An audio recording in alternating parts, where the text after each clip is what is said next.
This episode of TechnoBuffalo is brought to you by the LG Twin Wash. Wash two loads at the same time.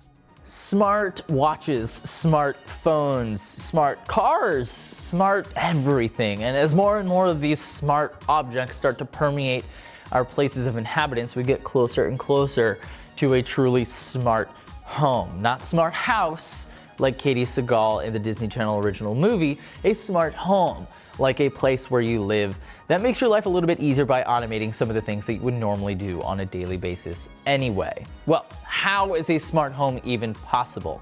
Well, a lot of devices these days come with some sort of a connectivity option. The main one you're probably going to hear about most often is what Nest does.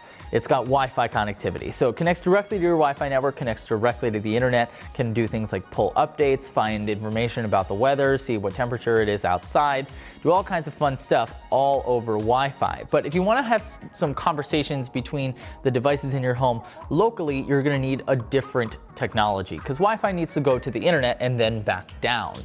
So what you have in terms of local mesh connectivity is two things. Z-Wave, which is a proprietary platform that's owned by a company, but a lot of a lot of devices do still support. And then you've got Zigbee, which is an open source platform that a lot of devices also support. Many devices support both Z-Wave and Zigbee. And of course, you're going to need a way for those devices to have a home base, somewhere to control them from. So you're going to need some sort of a hub, whether it's a SmartThings hub or a Wink hub. There's a number of options on the market these days. And once you have those things all in the same place, on the same network, those devices can start to have conversations with one another. For example, when I leave the house, my Nest goes into auto away mode, so it's set to make sure that all the lights are turned off when I'm not home. When I come home, it comes from away mode to home mode. And then once it hits home, it sends a message to our lights through SmartThings to turn the lights on because we've come home. You can do all kinds of other things too with hubs. If you have a device that's Z-Wave or Zigbee enabled, you can get, for example, a door contact so that when the door opens up, it'll send a message to SmartThings.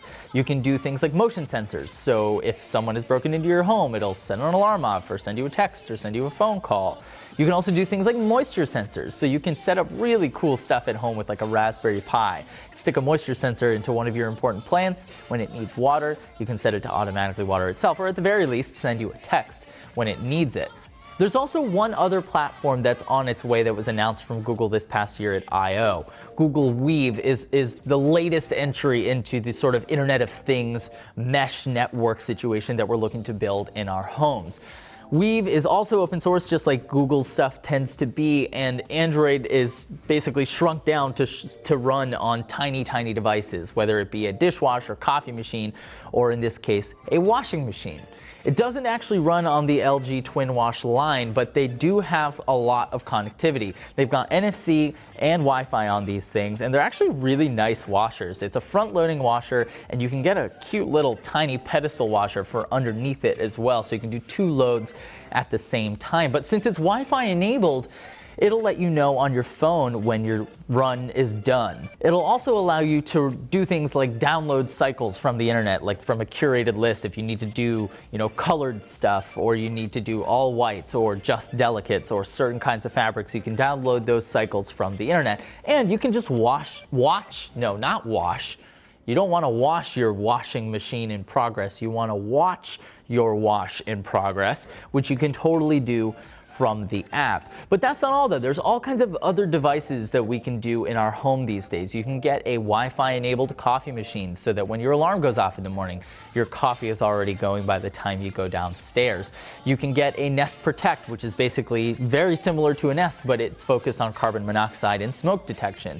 And you can get something like a Luna. Well, actually it used to be called a Luna. Now it's called an 8. This was a project on Indiegogo a while back. My parents actually got me one for my wedding. We don't have it just yet, but it's a network-enabled mattress cover.